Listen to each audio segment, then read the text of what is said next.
to my presentation on how to effectively manage virtual teams. A little bit about the coronavirus, because we can't just ignore it. The coronavirus has forced most organizations and many small businesses around the world to reorganize on how work is conducted. For many organizations, this means having employees work from home.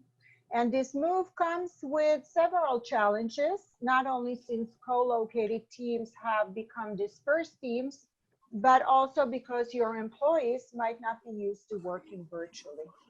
My name is Arona Maskil. I'm a cross-cultural global team builder. I work with organizations who are transitioning to work virtually by helping them build an infrastructure needed to do so effectively. I also help build skill sets for managers who are already working in a virtual environment and want to scale up their skills on managing virtual teams. A few clarifications before I begin.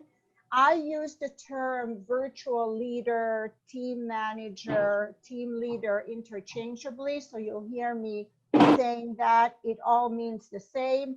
Same with working virtually and remote working. So you'll hear me use those words in different terms. So virtual work didn't become popular just because of the COVID-19. Virtual work has been around for many years. It has become more and more popular among organizations who want to utilize the advantages of using diverse teams, reducing costs, both in production and manpower. Remote working has many advantages, and when done properly, it can increase productivity up to 30% in comparison to co-located offices. The pie on the left, or the circle on the left that you see, shows that 89% of global organizations utilize remote employees in some capacity. In fact, virtual work has grown from 62% to 89% between the years 2012 and 2018. And I can only assume when we begin to factor in 2020, it will be 100% and not just in global organizations. So let's define virtual work. It's quite simple and straightforward. Virtual work is any interaction that is not conducted face-to-face, which can take place anywhere across all time zones with anyone, and not limited to any geographic region. There's a lot of any's here. So basically, all one needs are three things: online processes, technology, and people. Having said that, virtual work does not come without its own set of challenges. In the pie on the right, there are 1,400 global virtual team managers were interviewed on how effective they thought that they are in managing virtual teams. And as you can see, only 26% of the 1,400 interviewed claim that their work is effective. So simple math here shows us that 74% are less than happy with how effective their management style is. So before we begin, Limor, can you give us the first poll? We want you to take a small poll. We just want to find out who's in the audience and what kind of virtual interactions you have. So the first one is, are you currently managing virtual teams? Okay. Great. So 57% no, and about 47 yes, so more or less the same. And then we have a second question for you. Limor, there we are. Are you current? Okay, that's the same one. And then there's a second question to this first poll. Hold on, I just show them, just to show the okay, the results. So we're more or less even here. So more or less half of the audience is managing virtual teams and half of the audience isn't yet. Okay, and then I want to go to, hold on, where's the poll? Hold on, poll 2. 1 second. There you go. Here's the second poll. Okay. So the second question is, what type, for those of you who are managing virtual teams, what time, local, multicultural, both? Wow, okay.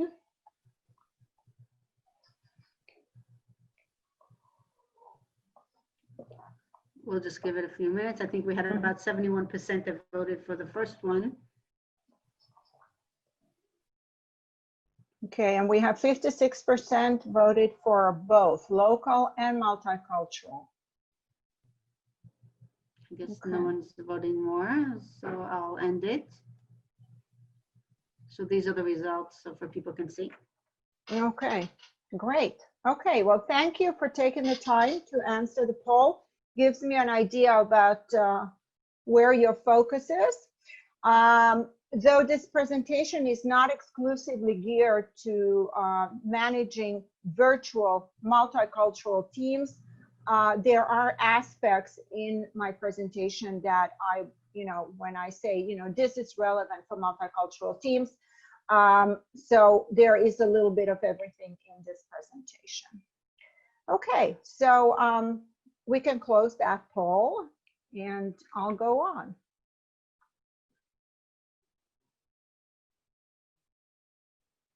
Can you get it off the screen? Oh, it's not closed? No, but maybe I Okay. can close it. There you go. I closed it. Okay. Oh, okay. Okay. Sorry. All right. So I'm trying to move the slide and it's not going. There we go. Yeah. So I want to showcase to you the typical challenges that we have in managing virtual teams. This was research done by RW3 in 2018, and this refers to the same 1,400 global team manager when asked what were the common problems. So first one being, and this is not, you can see the percentages, so it's not by order of priority, but by percentages, challenges with time zones. This is a very common problem for all of you that deal with global teams when we work with dispersed teams across the globe, and we'll talk about that a little bit more later on. Difficulty in communication, one of the most important aspects of virtual work. How do we make sure that we are understood? How do we communicate effectively? And how do we learn to understand the meaning and context when we have multicultural teams on board? Managing conflicts. Conflicts are neither good or bad, but in the virtual environment, they are easily hidden or ignored. Conflicts are like car accidents. You can have a small accident between two cars, or it could be a mega accident with, I don't know, 5, 7, 10 cars. Doesn't matter the number of cars. What matters is that when there's an accident, we all know what happens, right? There's a huge traffic jam.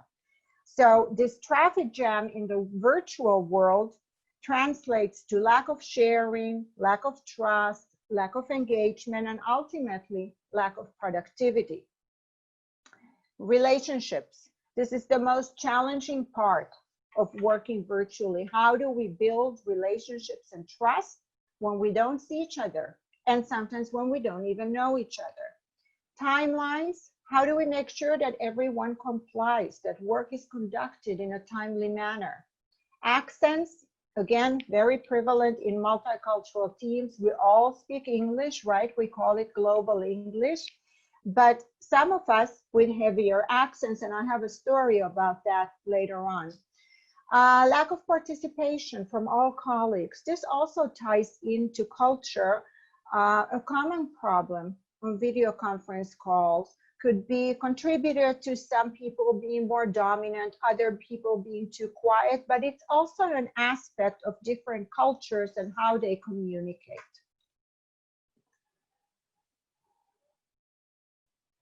So when we talk about an organization who has built a strategy of either outsourcing or deciding that let's say 30% of their workforce will stay at home post-corona.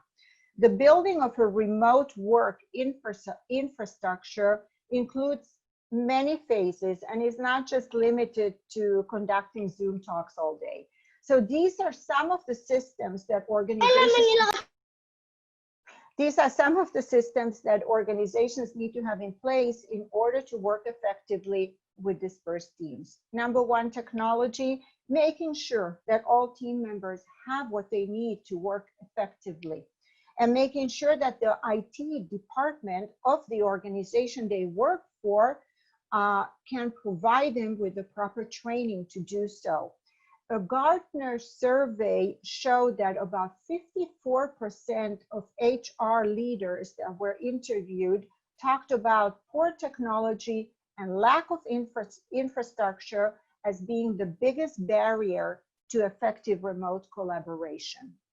Communication systems, deciding on the mediums of communication, how do we communicate, is one of the most important aspects of working virtually. Hiring and onboarding remote workers is very different than hiring face-to-face employees, and so is the onboarding process. Managing virtual teams, leadership management, this is the topic of our webinar tonight. Workflow integration requires building a global workflow management system that allows for standardized input and outputs steps used by all members consistently across an organization. Information sharing ties into trust. Again, in order for work to be effective, team members need to share information and collaborate effectively. Tasks and objectives, clear guidelines to who does what and when, who answers, who is their supervisor, time zones. Again, this ties also into information sharing.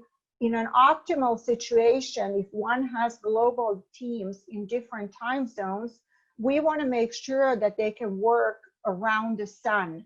And what that means is that when one team signs off in the evening and transfers the next phase to another team, that wakes up so that actually work is being conducted 24/7.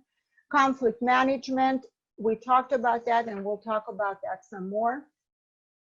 And I'm going to go on. So what we are currently facing is kind of a unique situation. On one hand, at least in Israel, organizations are slowly returning some of their employees back to working in the office. And now we have this second wave of Corona. So we are in essence in kind of a bind as to what the future holds for co-located organizations.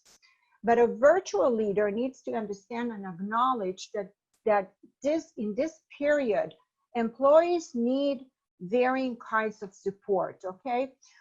Whether the organization will stay 100% remote or return part of their workforce, this is not a time to just check policy manual or robotically copy all to messages about bottom lines and ROIs and objectives. This is the time to help everyone with his or her concerns. And I want to tell you a story. Just this last week, I had coffee with a friend of mine, a very good friend of mine, and she works for a very well-known global organization. I won't mention the name. Her entire department is working from home. Several times a week, her manager, the evening before, sends an email out to everyone informing them that the next morning at 9 or 9:30, there will be a staff meeting, of course, on Zoom. There is never a schedule in advance as to when these meetings take place. So if someone has another business meeting scheduled or has some personal appointment, they need to cancel that.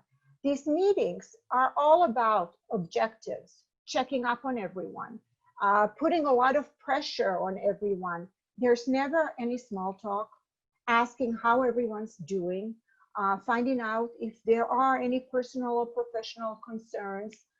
In essence, what he's doing is he's micromanaging his team. My friend understands that he also gets pressure from his superiors. It's kind of a chain reaction. But for me, he's a great case study for a virtual manager who does not know how to motivate and engage his team. And in fact, my friend shared with me that the result of his micromanagement has resulted in an overall feeling of frustration, animosity towards him, the manager, and an unwillingness to go beyond one's own job requirement, doing the minimal that's needed. And what he's actually doing is he's demotivating his employees, and he's actually getting the exact opposite result of what he should be getting. So when we talk about who is this virtual successful virtual manager, so this metaphor that comes to mind is an orchestra. Okay, an orchestra, as we all know, has many people playing different instruments that create different sounds at different levels of volume, at different various intervals. But in the end, all the instruments need to play at the same piece of music in a harmonious tone. Somebody's not on mute anymore. All of them are on mute, but for some reason, I don't know what it is. Okay. We're all on mute. We'll go on. Technology challenges. So they're playing one piece of music, and they're all supposed to play to tune, right? And all of this is being actually coordinated by the conductor, right? So this is exactly the role of a virtual leader has. He needs to get everyone on his team to play the same music at the same time, but sometimes with different instruments. So what this means is roles, hierarchy, titles, managing by putting the manager in the center, the organization in the center, managing by cause and effect, power dynamics. All of these traditional ways of managing will not work in a virtual environment. So what does work? Managing people translates to focusing on skills and areas of expertise, not titles. Focusing on shared leadership, which means allocating management roles to other individuals within the team. Focusing on self-management techniques, as that is an inherent part of a virtual employee. Building trust and engagement, which are present organically in a co-located organization, but very often lost in a remote working environment. So some best practices here. The first thing, when I start working with an organization, after we kind of do an assessment and we have our objectives kind of laid out to us, the first thing that I like to do, or one of the first things that I like to do, is have the team sit down together with their team leader and build what we call a team code or a team charter. Virtual teams need much more detailed team codes than on-site teams. A team code it's like a corporation, like a corporate manual. It's very important that you don't begin work without having a team code. I've worked with organizations who didn't have a team code, and there were many misunderstandings, unclarity as to tasks, role, communication, and much more. The team code is a collective effort. Both the leader and the team build it together. A leader should allow the team to produce solutions to possible challenges that might come along and get as much input from the team regarding what needs to go into this team code. On this slide are some of the subjects that were addressed by one of my clients, but this is subjective to that specific organization. Each organization needs to build their own, but what I'm trying to say is the more detail and clarity that goes into the team code, the smoother and more efficient will the work be later on. So what we have here How do we communicate? Through which mediums? How do we handle trust breakdowns and conflicts? How do we ensure that messages are understood? Accountability. How do we hold each other accountable for upholding our team code, and on and on. So this is just one example, but a team code is very, very important. Goals and roles. Let's look at the goals and roles. Teams that suddenly change work patterns, and this is more for teams that are not built as virtual teams, but have been co-located and all of a sudden are moving from a location to remote working. Need to rethink how to accomplish their tasks. And a leader needs to ensure that everyone understands his or her individual roles and how each person contributes to the outcome.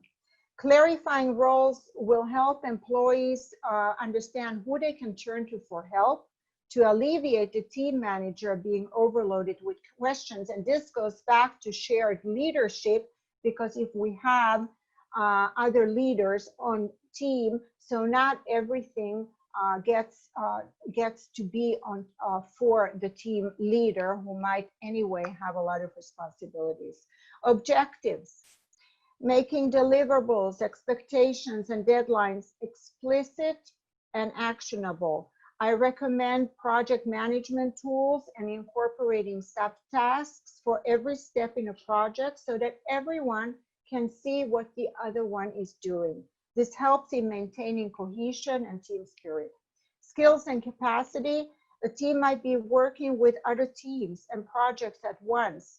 So during a stressful time or a crisis period, team members might be pulled into multiple directions, which might cause both stress and confusion as to priorities and capabilities.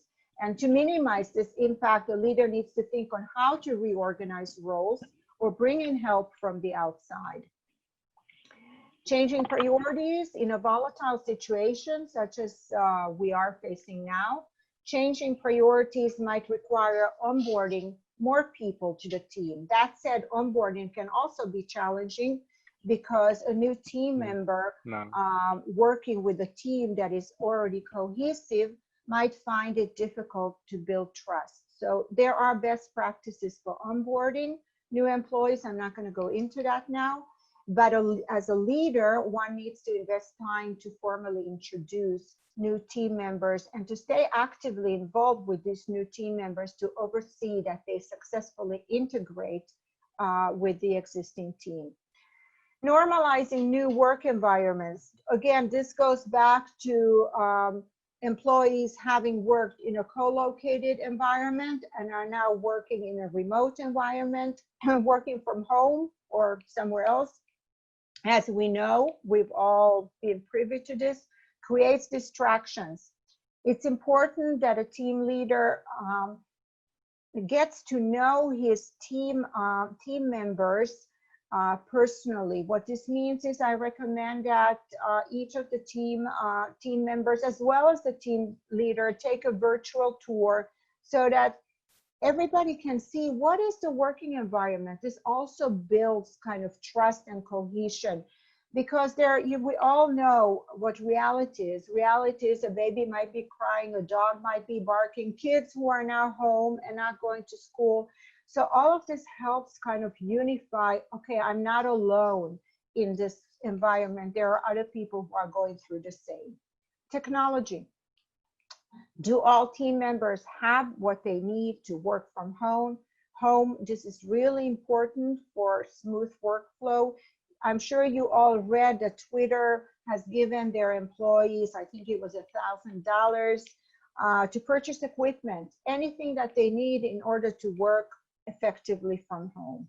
So to sum up this slide, success is achieved when everyone acts as a unified orchestra and when everybody believes that being on a team is a benefit and not a burden.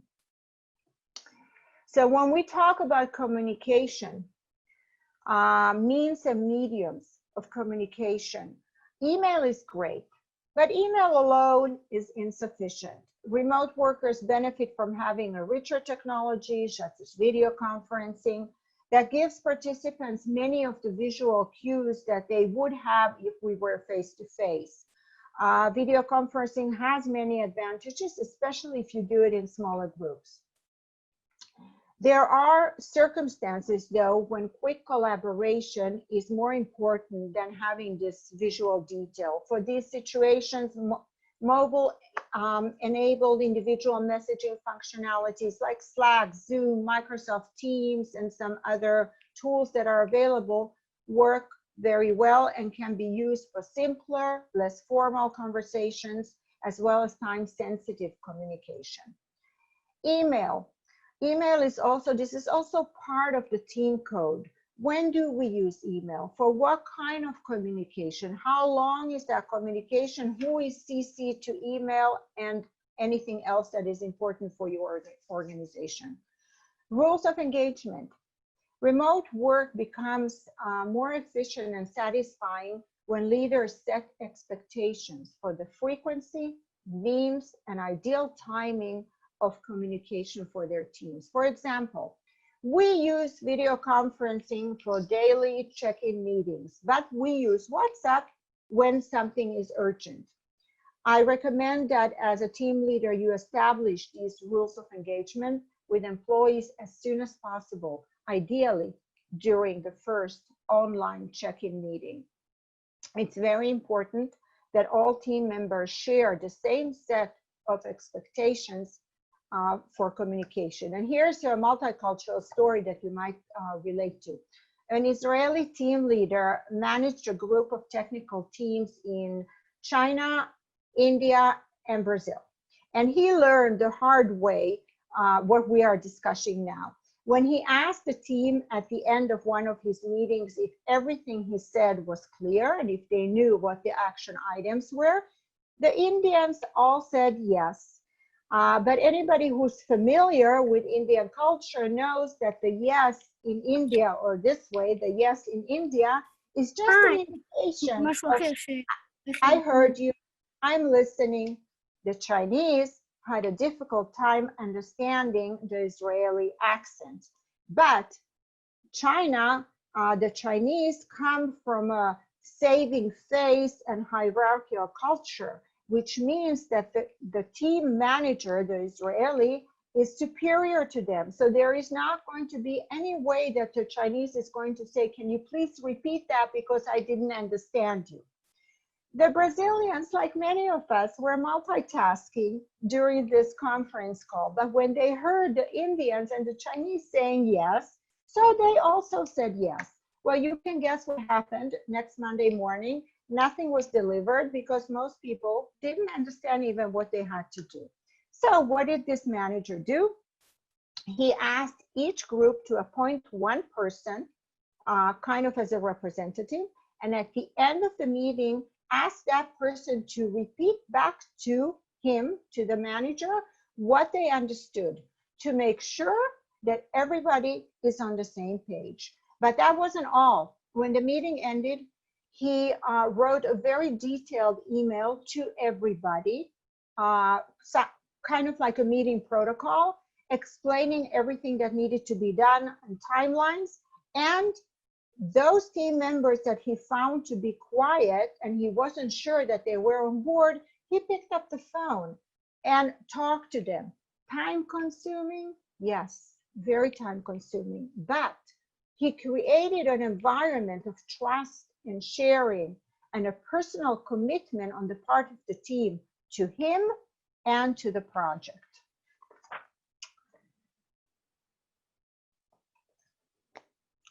EQ. We should do a poll and find out how many of you know what EQ is, but EQ is emotional intelligence. As a leader today, yes, we want to be very empowered leaders, and we have our objectives and we have the pressure from top down and all of that, but a virtual team leader needs to have EQ. Especially in a period like now, what I recommend is increased communication.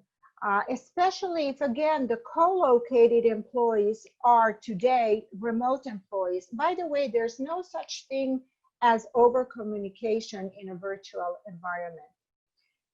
Be present for your employees. It's critical that employees feel supported by and connected to their team leader. An empowering leader will create an environment whereby team members feel comfortable contacting him or her, asking questions, sharing their concerns.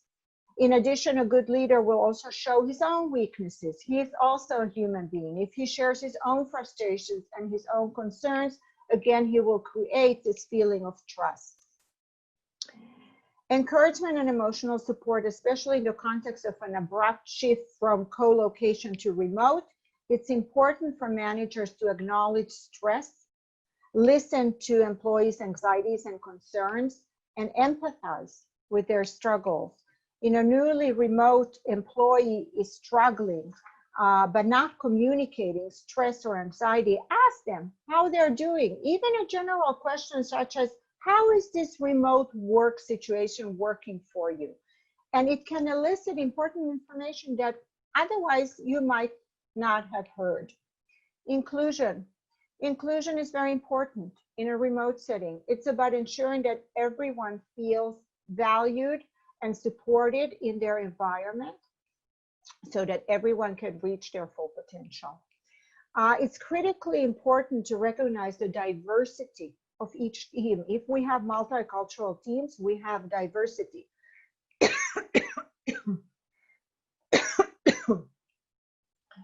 And to make sure that each person is valued depending on their combination of identities, styles, and backgrounds. So we're back to conflicts. Excuse me.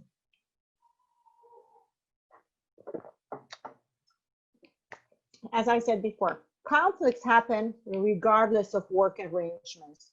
Conflicts, by the way, are neither good or bad. Depends on how we approach it. Conflicts can bring to some creative solutions, but at the same time, it can also slow down progress. However, by its nature, the virtual environment lends itself more easily to conflicts than traditional work arrangements where we see each other, we have visual cues, and we have body language, and we have eye contact. And conflicts are also much more difficult to manage in a virtual environment.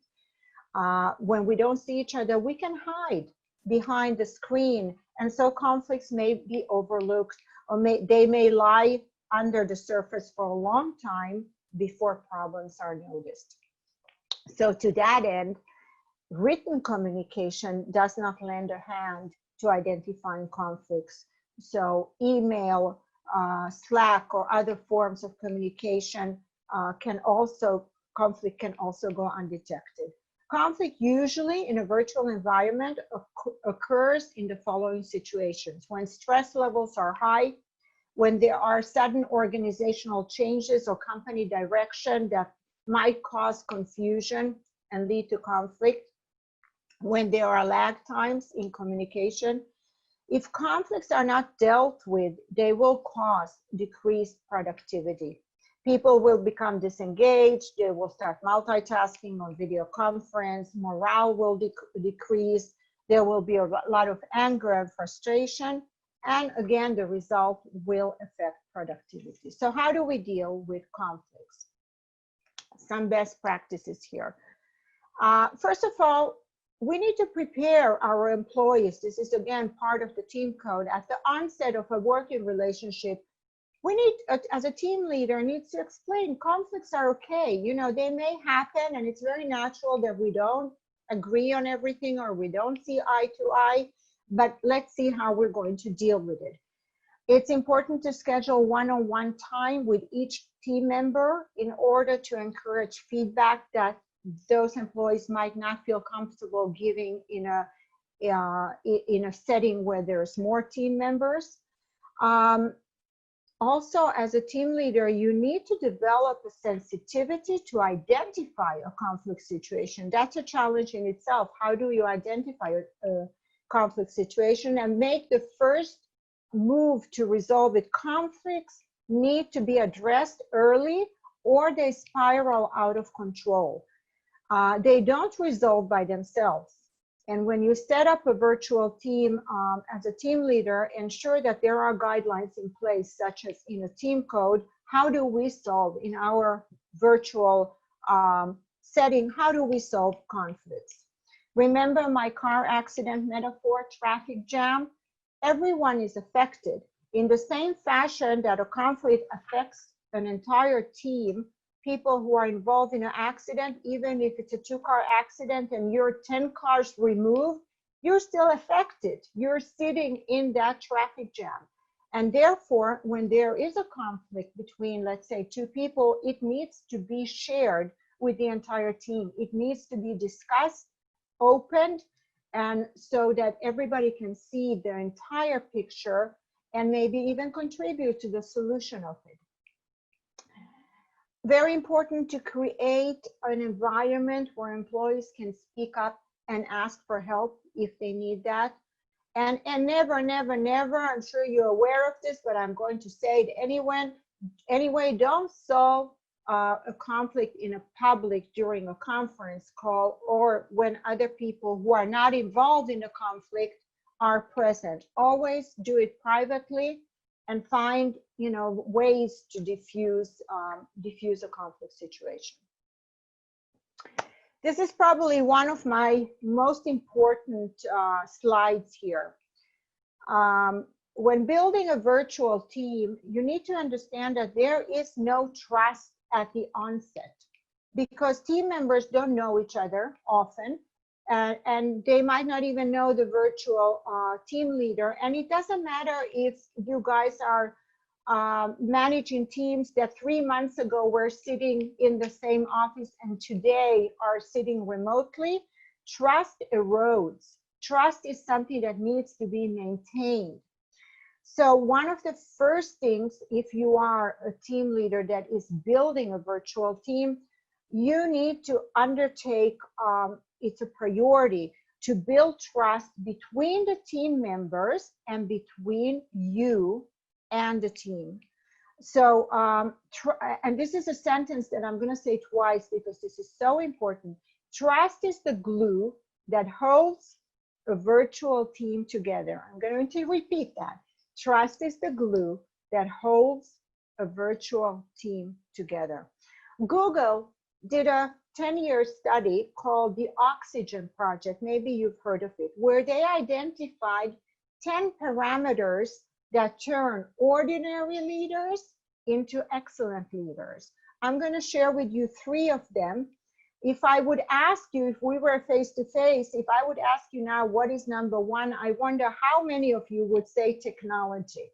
But see, it's a trick question because technology is not number 1. Number 1 is EQ, emotional intelligence, because they identified when a team leader has emotional intelligence, EQ, they can relate to what goes on the other side, what the other person is feeling, or like we say, you can step into the other shoes, somebody else's shoes, and feel what it looks like, what it feels like from the other side.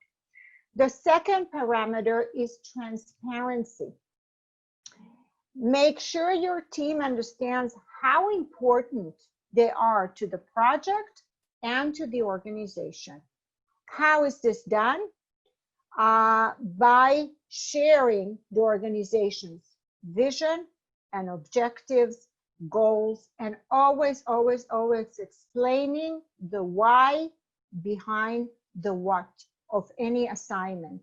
A remote team often feels that they are just implementers without understanding the whole picture because they're sitting somewhere there far away and they get assignments. They have no idea who makes decisions. They have no idea what the big picture looks like. And that makes them feel very isolated on one hand and doesn't contribute to their commitment to the project. So if you don't do this, they will be less motivated to call this project their own and there won't be any commitment. So that's part of transparency, is part of building trust. The third parameter is psychological safety. Professor Amy Edmondson from Harvard Business School explained it well. She said that when team members feel that they have psychological safety, they feel safe to voice their opinions without being critiqued, silenced, or made to feel disrespectful by their manager or by other team members. This is especially true if you're managing multicultural teams, because there are cultures who don't feel comfortable voicing an opinion that is different from, let's say, the majority, or is different from their manager who is also on this call. This is the essence of building trust in a remote team. The other part of the coin is that a leader who fails to create an environment of trust, engagement, and commitment, what will happen is that the team will be present, they'll do their job, but not beyond that. Therefore, it's important that the team feels that their leader cares for them and conveys a message that each one of them is important to the project and is an integral part of fulfilling the organization's vision. So let's look at some aspects of creating trust. When we work in co-located offices, much of our social interactions happen where? Water cooler, coffee machine, lunchroom, or even the hallway. That's where we update each other about personal things, about what's going on in the organization. That's where we gossip about this and that. That's kind of a trust-building environment that connects us one to each other. That doesn't exist in a virtual environment. So in a virtual environment, we need to create that water cooler culture. And one of the most essential steps a leader can take is to structure ways for employees to interact socially. Have informal conversations about non-work topics while working remotely. This is true for remote workers, but particularly so for workers who have been in a co-located situation and are now working remotely. This is my second story for tonight. All these stories are organizations that I've worked with. A virtual team manager, an American virtual team manager, managed a team that was dispersed in various locations around the world. And he realized that his team was isolated one from each other, both because of geographic distance, but also because they didn't really know each other. And he felt that they were not engaged, and he felt that there was very little trust between them. So he found a very simple but effective method to overcome these challenges. In addition to the other mediums of communication that was used to communicate, he opened a chat room for personal use of all team members. Every morning, according to various time zones, team members would access the room. They would say good morning. They would share, personal things, what they did last night, what they did over the weekend. And they would, each one would go back to their workstation. The chat room remained open the entire day. And people would, once in a while, they would, chat with each other, and maybe they have coffee together, just as if, as what we are used to when we work side by side. So the team leader himself, he also used the room to kind of share personal information and also to convey some professional messages. And the immediate result was a feeling of belonging, of engagement, a feeling that we are working together as one team on the same objective, all of which increased productivity. Another way to create water cooler culture is to do these virtual coffee breaks and lunches. They can be daily, they can be weekly, happy hour over video, or anything else that will make up for this non-existing face-to-face interactions. Virtual fun can be virtual pizza. Heard of organizations who have pizza delivered to all the locations at the same time and everybody eats it online. Or virtual office parties where, again, the employer sends care packages and everybody opens them simultaneously online. So all of these kind of actions, they sound artificial or forced, and they are.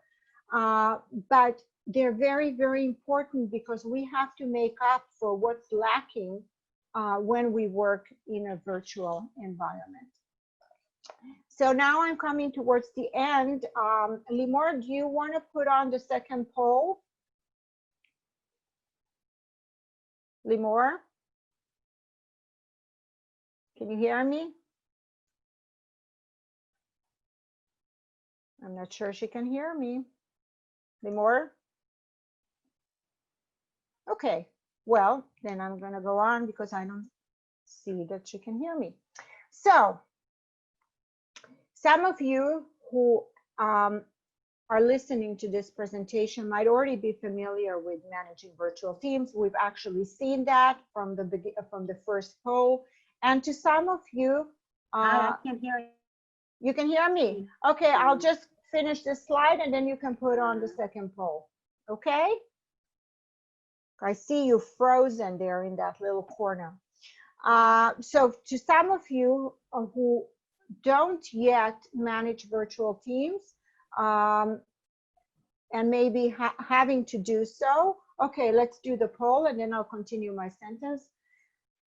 Now, having listened to all of this, you know, in a nutshell, what I've tried here to compress into 45 minutes, and those of you who do work in virtual teams, how effective do you believe that you are? Okay, somewhat effective. Okay, so that somewhat effective is more or less what that pie in the beginning when RW3 did their survey, most managers said out of the 1,400 that they're somewhat effective. So that ties into the second question. Okay, 63% somewhat effective, only 38% very effective. It's actually very, very close to what the survey in the beginning showed. And now let's ask the second question, Limor.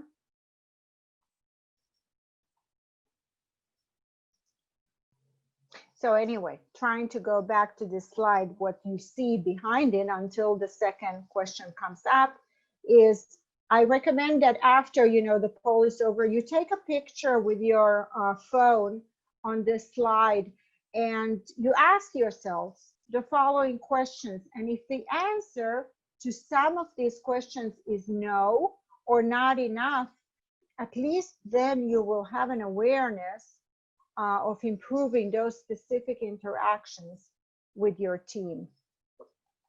I don't see Limor's second question.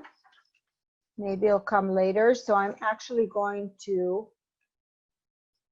my last slide, if I can get there. Technology at its best. Okay, here we are. Sorry about that. I'm back. That's okay. That's okay. To recap, the ingredients that make remote work effective: creating this water cooler environment and ensuring a high sense of trust, communicating effectively. We didn't really discuss communication because we don't have time in 45 minutes. That's a whole different webinar, which I've done, by the way. It's a 1-hour webinar on just communicating effectively in the virtual environment. But communication is the cornerstone to effective virtual work, creating an environment of engagement, of sharing, and defined mediums of communication. And lastly, making sure that the objectives and division of tasks and roles are well defined. Can you get the poll on now? Or do you? Yeah, I can. No. I can get you the fourth. We're talking about the last poll, correct? Yeah. Well, I'm done. So Hold on. I want to Yeah. take Here questions. it goes. Here goes. So for those of you who feel that your Okay. virtual management skills is somewhat effective, have you received training? Well, I'm so glad you said that. Hopefully I have some more work in the future. Nobody has received training. Seriously? Wow. I have to take a picture of this. Wait a second. This is mind-boggling. Well, it's time for you to ask your I employer. think only 55%. So 11. share results. Yeah. So this is the results. Wow. Okay. All right. So I hope you enjoyed this presentation. I hope that it was of value to your work. We want to take some questions. There's also a feedback form that while we take questions, Limor would like you to fill it out. I want to wish you good luck in managing virtual teams, and please stay healthy and safe.